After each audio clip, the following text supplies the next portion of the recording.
चलिए आज मेवाड़ के उस महान राजपूत शासक की कहानी जानते हैं जो कभी झुके नहीं, महाराणा प्रताप। इतिहासकार भी मानते हैं कि मुगल साम्राज्य के खिलाफ उनका संघर्ष राजपूत वीरता की एक शानदार मिसाल है। तो इस सफर में हम उनके उदय से लेकर मुगलों के साथ उनके संघर्ष और उनकी विरासत तक सब कुछ देखेंगे। प्रताप का जन्म हुआ 16वीं सदी के राजपुताना में। वो दौर राजनीतिक उथल पुथल का दौर था। पिता की मृत्यु के बाद गद्दी मिलना आसान नहीं था।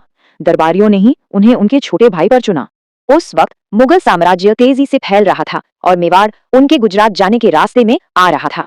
अकबर ने पहले तो बात करने की कोशिश की। प्रताप को मनाने के लिए एक के बाद एक 4 दूत भेजे गए, लेकिन प्रताप ने झुकने से साफ मना कर दिया और बस यहीं से युद्ध की नींव पड़ गई।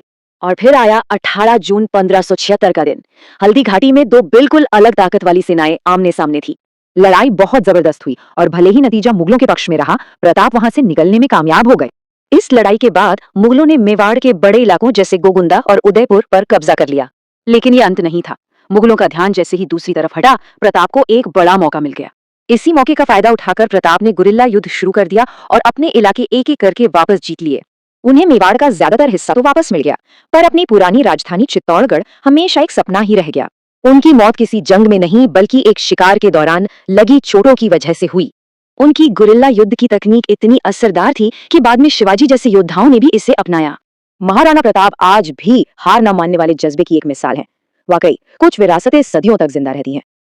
अगर आपको ये वीडियो अच्छा लगा तो प्लीज़ लाइक करें, शेयर करें, सब्सक्राइब करें।